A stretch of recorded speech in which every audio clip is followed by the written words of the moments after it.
সবাইকে good morning জানিয়ে নতুন একটা দিন শুরু করলাম আর তার সাথে নতুন একটা ব্লগ শুরু করলাম। সকাল সকাল উঠে খুব তাড়াতাড়ি করে কিন্তু রান্না করতে চলে এসেছি।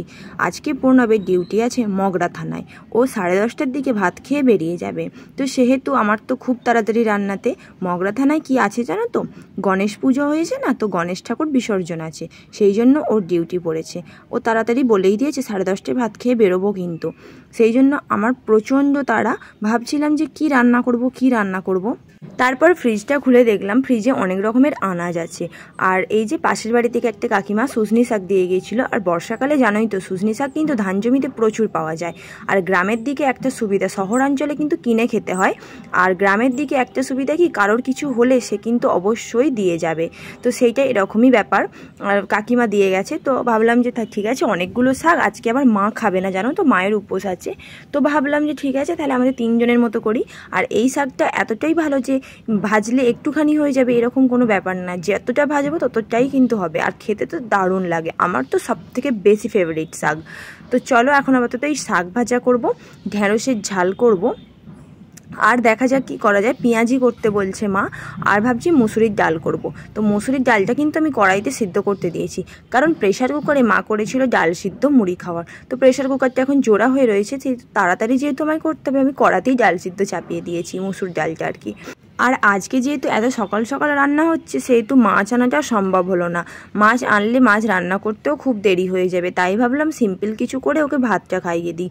আর আবারও ওকে টিফিনটাও করে দিতে হবে জানো তো, যেহেতু এই দূরের দিকে ডিউটি পড়লে কি হয়, সেভাবে খাবারের দোকান পড়ে না। কখন কোথায় ডিউটি পড়বে তো জানে না। ধরো শুনশান কোনো জায়গায় ডিউটি পড়লো, সেখানে ধরো খাবারের দোকান নেই, তো কোথা থেকে খাবে, সেজন্য টিফিন নিয়ে যায়। আর বাড়িতে ছিল পাস্তা, তো ভাবলাম যে আজকে ওকে একটু পাস্তা করে দিই। ও আবার পাস্তা টাস্তা এইসব খেতে খুব ভালোবাসে। আর লুচি আলু ভাজা এগুলোও করে দিই। তারপরে ভাবলাম না, লুচি করবো না, পাস্তাই করে দিই। তো সেই সব ঝামেলা প্রচুর আছে। তো সকাল থেকে কোনো ঠিক ছিল না যে ডিউটি যাবে আর কখন যাবে। ডিউটি যাবে জানতে পারলেও কখন যাবে সেটা কিন্তু সকালেই ওরা জানতে পারে। তো সকালে যখন জেনে বললো যে 10:30টার মধ্যে, আমার তো মাথা গেছে, মানে কিভাবে আমি করবো এত কিছু, সেটাই ভাবছিলাম।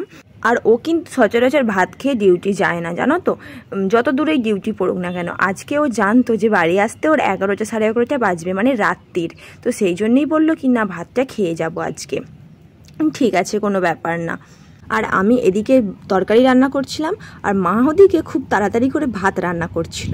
ভাতটা তো আমাদের উনানে হয়, তো সেহেতু মা ভাত রান্না করছিল। আর মা তো রোজেরই ভাতের ডিপার্টমেন্টে মাই থাকে, দেখতেই পাচ্ছ আজ আমার কত তাড়াতাড়ি লেগেছে। সেই জন্য আমি 2টো কড়া বসিয়ে দিয়েছি। কিন্তু কোনোদিন দেখেছো 2টো কড়াই সুস্মিতা রান্না করেছে? আজ কিন্তু খুব তাড়াতাড়ি আছে। তো একদিকে আমি এই যে বেসনটা দিচ্ছি, মানে পেঁয়াজিটা করব, আর একে একে করে সমস্ত রান্নাগুলো আমি কমপ্লিট করে ফেলবো। শুধু তো রান্না করলেই হবে না, বাবুকে আবার ব্যাগটাও গুছিয়ে দিতে হবে। যেমন পাস্তা করব, সেটা টিফিনে দিতে হবে, ফ্রিজ থেকে 2 লিটারের একটা জল বের করে দিতে হবে। তারপরে ধরো ড্রেস পরে যায় না, ড্রেস ব্যাগে গুছিয়ে দিতে হবে। তারপরে গিয়ে আমার শান্তি হবে, তারপরে আমি আদার্স আমার কাজ করতে পারবো। মানে আমি খেপে যাব। আর 2 দিন পর সুস্মিতা পাগল হয়ে যাবে, এরকম একটা ব্যাপার। তারপরে দেখতে দেখতে কিন্তু চলে এসেছে পুজো, আর আমার কিন্তু অনেক কাজ বাকি আছে, বিশ্বাস করো। তোমাদের বলেইছিলাম যে শাড়ির ফলস পারগুলো আমি নিজেই বসাই, তো একদম আমার সেটা সময় হচ্ছে না দিনের বেলার দিকে। রাত্রিবেলা তবু সময় হচ্ছে, আর রাত্রিবেলা সময় হলে কি হবে, আমি তো কানা, এক চোখ আমার অন্ধ, যে রাত্রে ফলস পারগুলো লাগাবো সেটাও আমার সম্ভব হচ্ছে না। রাত্রে যখন ফলস পার করতে বসছি, ডান দিকের চোখটাই পাওয়ার, তো ডান দিকের চোখটা না যন্ত্রণায় পুরো খসে যাচ্ছে, এতটাই কষ্ট হচ্ছে আমার। কারণ দিনের বেলা দিনের আলোয় যে সুবিধা, রাত্রিবেলা সেই আলোটা সুবিধা হয় না, তো তার জন্য খুব কষ্ট হচ্ছে। প্রণব যখন দূরে দূরে কোথাও ডিউটি যায়, যখন জানতে পারি যে সারাদিন ফিরবে না, সেই রাত্রে ফিরবে, তখন কিন্তু খুব মন খারাপ হয় যে সারাদিন দেখতে পারবো না। আর আসলে আমাদের বাড়ির কাছে ডিউটি হলে কি হয়, 2বার দেখতে পাই। যেমন ধরো 10টার দিকে যায়, আবার 1টায় খেতে আসে, তারপর আবার 4টায় আসে। তো ঠিক আছে, কিছুক্ষণের ব্যবধান, সেইটুকু টাইম আমার কাজ করতে করতে কেটে যায়। কিন্তু এই সময়টা কি হবে, এই যে সকাল 10:30টায় বেরিয়ে যাচ্ছে, ফিরবে কোন সেই 12 ঘন্টা পর, 11টা 11:30, আমার 13 ঘন্টা প্রায় ধরে নাও। তো অনেকক্ষণের ডিফারেন্স, তো সেই জন্য আমার খুব কষ্ট হয়। জানি না কেন, ওরও মনটা খারাপ হয়, জন্য বারবার আমরা দুজনকে কিন্তু ফোন করতে থাকি, কি ব্যাপার, কত দেরি, এই সমস্ত কিন্তু চলতেই থাকে আমাদের মধ্যে। তো এই যে দেখো এসেছে, কেন এসেছে জানো, কারণ হলো ওই যে আমি পাস্তা করব বলে পেঁয়াজ, কাঁচা লঙ্কা আর হচ্ছে ক্যাপসিকাম এসব কুচিয়ে রেখেছিলাম। ওর এখন ইচ্ছা হয়েছে ক্যাপসিকামের চপ খাবে। তো সেই জন্যই কুচি করা কিছু ক্যাপসিকাম, কিছু কাঁচা লঙ্কা ওই পেঁয়াজির উপর দিয়ে গেল, বললো আমাকে এটা একটা বড় করে ক্যাপসিকামের চপ বানিয়ে দিও। পেঁয়াজি তো অলরেডি আমি করছিলামই, তো সেই জন্য ওটাই ওকে বানিয়ে দিলাম। আর তারপরে আমি করতে গেছি এখন পাস্তা করতে গিয়ে আমার মনে পড়েছে তেলের উপরে আমি পেঁয়াজ, ক্যাপসিকাম, রসুন এই সমস্ত দিয়ে দিয়েছি, ডিম তো দেওয়া হয়নি। ডিমটা তাহলে কখন ভাজবো, এরকম ব্যাপার আমার। মানে তাড়াতাড়ি করতে থাকলে না আমার এখানে রান্নাও বিগড়ে যায়, মানে মনটা স্থির থাকে না যে কতক্ষণ আমি রান্নাটা কমপ্লিট করবো, এরকমই মনের মধ্যে চলতে থাকে। আর সেই জন্য ভুলগুলোও করে ফেলি খুব তাড়াতাড়ি। তো চলো পাস্তাটা আপাতত করে ফেলি। আর গরম গরম পাস্তা আমি ভাবছিলাম কি ঠান্ডা করে দিলে অনেকক্ষণ থাকে, তো আজকে তো ঠান্ডা করার উপায় নেই, কারণ প্রায় 10টা বেজে গেছে, প্রণবের চান হয়ে গেছে, ওকে খেতে দেবো দিয়ে। সেই করতে করতে পাস্তাটা হবে, গরম গরমই দিতে হবে। জানি না ভালো থাকবে কিনা, খেয়ে বলতে পারবে যে ভালো থাকবে নাকি খারাপ হয়ে গেছে। এরপরে আমারও কাজ আছে অনেক কিছু, কাচাকাচি করব কিছু, তারপরে ঘর দুয়ার মোছা, জল তোলা, এগুলো তো ডেলি কাজ থাকেই জানো। তারপরে বাসন মাজবো, যে ধরো রান্নাগুলো করছি, মা মাঝে কিছু, বাট আমিও কিছু বেসিনে মেজে নিই। তারপরে গিয়ে আরও কাজ আছে, গ্যাস মোছা, এই সমস্ত করতে করতে আমার কিন্তু সেই দুপুর 1টা বেজে যাবে চান করাতে। তারপরে ভাত খাবো, ভাত টাত খাওয়া দাওয়ার পরে ধরো একটুখানি রেস্ট নেব। দুপুরবেলা না ঘুমালে আমার একটা বদ অভ্যাস হচ্ছে প্রচণ্ডতর চোখের যন্ত্রণা, মাথার যন্ত্রণা হবেই। তাই দুপুরে আমাকে একটু না একটু ঘুমোতেই হয়, 1 ঘন্টা হলেও একটু রেস্ট নিতেই হবে, না হলে ওই সারা সন্ধে রাত ওই মাথা যন্ত্রণা হয়েই যাবে। এবার প্রতিদিন মাথা যন্ত্রণার ওষুধ খাওয়া কিন্তু একদমই ঠিক নয়, সেই জন্য দুপুরবেলার দিকে একটু রেস্ট আমাকে নিতেই হয়। আর আজকে জানো তো পাস্তায় আমি সোয়া সসটা একটু বেশি দিয়েছিলাম, যার জন্য কিন্তু খুব সুন্দর খেতে হয়েছিল। আর এই যে দেখতে পেলে আমি কিন্তু ডিম চুরি করে খেয়ে নিয়েছি। আগের দিন বলেছিলাম না, আমি ডিম ভাজা যদি সামনে দেখতে পাই, ডিম ভাজা বা সিদ্ধ, আমি নিজেকে কন্ট্রোল করতে পারি না, খেতেই হবে আমাকে। আর আমিও কিন্তু আমার জন্য পাস্তা একটু রেখেই দিয়েছিলাম ওখান থেকে বাঁচিয়ে। তো প্রণবই বললো যে এতটা আমাকে দেওয়ার দরকার নেই, রেখে দাও একটুখানি। তো আমি সেটা কি করেছিলাম, সন্ধ্যেবেলা খেয়ে নিয়েছিলাম। পাস্তা খেতে কিন্তু আমারও খুব সুন্দর লাগে।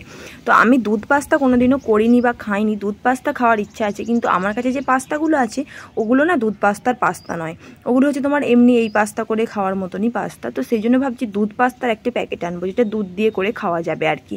তো সেটা একটা করে খাওয়ার ইচ্ছা আছে চিজ দিয়ে। আজকে যেহেতু ছিল মঙ্গলবার, তো মায়ের ছিল মঙ্গলবার, মা মাসে একটা করে মঙ্গলবার করে, সেহেতু মা গেছে কালীতলায় পুজো দিতে। তো মা এখন নাই, তো প্রণবকে খেতে দিতেও আমাকেই হবে।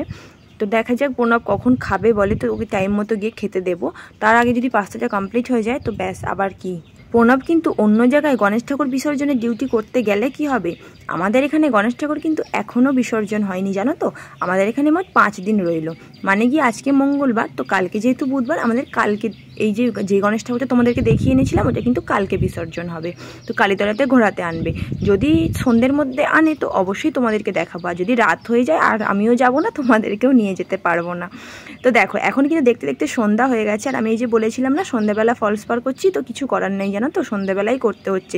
সারাদিনে খুব কাজের চাপ, সব কিছু নিয়ে আমি একদম টাইম পাচ্ছি না। তো সেই জন্য সন্ধ্যাবেলায় বসেছি, একটা এক্সট্রা লাইট লাগিয়ে নিয়েছি, তো লাইট লাগিয়ে নিয়ে একটু সুবিধা হয়েছে। তো সেই জন্য বসে পড়েছি ফলস পার্ক লাগানোর জন্য। তো চলো ফলস পার্কগুলো লাগাই একে একে করে, মানে এগুলো আমাদেরই শাড়ি, নিজেদের ঘরের মধ্যেই বলতে পারো, তো সেই জন্য লাগাতেই হবে। আর আমারও কিছু কিছু পুজোর শাড়ি আছে যেগুলো কেনা হয়েছে টুকটাক, তো সেগুলো এখনও বসানো হয়নি, দেখা যাক কবে বসাই। এই একটা একটা করে বসিয়ে তবেই গিয়ে পুজো মানে পরতে পারবো। আর ফলস পার না লাগালে আমি তো মানে শাড়ি পরতেই পারবো না, একটা অভ্যাস হয়ে গেছে এরকম। তো দেখো দেখতে দেখতে রাত্রে কিন্তু প্রণব চলে এসেছে, এখন বাজে প্রায় 11:30 থেকে 11:45 মতন। তো দেখলাম গিয়ে বিরিয়ানি এনেছে, ও। আর আমি সন্ধ্যেবেলা পাস্তা খেয়েছিলাম, সেই জন্য ওকে বলেছিলাম বেশি আনার দরকার নেই, অল্প একটু এনো, ওতেই হয়ে যাবে, কেন আমার আর খেতে ইচ্ছা করছে না, বললাম পাস্তা খেয়েছি। তো চলো বিরিয়ানিটা দেখো, আর লেগ পিসটা ছিল সেই, ও কি বড় লেগ পিস দিয়েছিল। আর বিরিয়ানিটা খেতে কিন্তু খুব সুন্দর ছিল। তো এটাই আমরা দুজন মিলে খেয়েছিলাম, কারণ দুজনে কারোরই খাওয়ার ইচ্ছা ছিল না। তো ব্লগটা কেমন লাগলো অবশ্যই কিন্তু কমেন্টে জানিও। তো চলো দেখা হচ্ছে নেক্সট ব্লগে, ততক্ষণ টাটা, বাই বাই।